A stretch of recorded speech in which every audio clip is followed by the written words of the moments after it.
โซคืออายบอกไว้ก่อนเด้อบ่ย่านไผเพราะหัวใจฮักเจ้าเต็มร้อยข่าวคนมีตังลอยหลังหอบเงินมาอ่อยทิ้งวันใจจนขาลอยแต่สู้บ่ถอยดอกนาบ่ผิดหวังอายสู้ทุกทางเต็มที่ถึงตอนนี้เงินบ่มีสิหาวิธีสู้บ่ลาร้างเพราะอายมาก่อนฮอดหนาวฮักเจ้าบ่จางเขามาด้วยมากกะตังขอนางอย่าได้อ่อนแอซอยบอกพ่อแม่เห็นแก่ฮักแท้เราด้วยฐานะอายบ่อำนวยให้ช่วยยืดเวลาให้แน่หากเจ้าจริงใจอายก็จริงจังบ่มีทางแพ้ยังเห็นเงินลูกชายเท่าแก่บอกพี่แม่อย่าเฝ้าตาโตหน้าโลโลผู้บ่าวโลโซคืออายอยากแต่น้องโดนเงินฉุดไป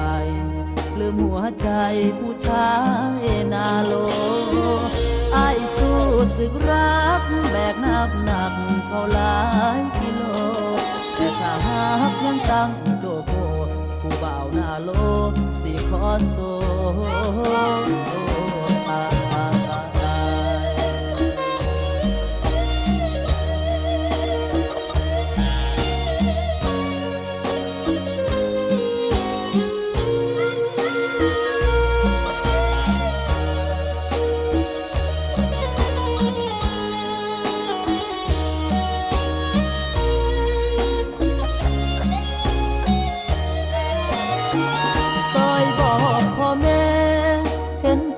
ฮักแท้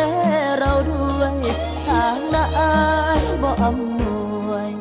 ให้ช่วยยืดเวลาให้แน่หากเจ้าจริงใจอายก็จริงจังบ่มีทางแพ้ยามเห็นเงินลูกชายเขาแก่บอกอีแม่อย่าเฝ้าตาโตหน้าโลโล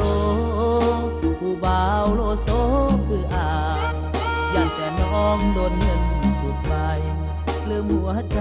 ผู้ชายหน้าโลอายสู้สึกรักแบกนับหนักเขาหลายกิโลแต่ถ้าหากยังตั้งโจโกผู้บ่าวหน้าโลสิขอโซ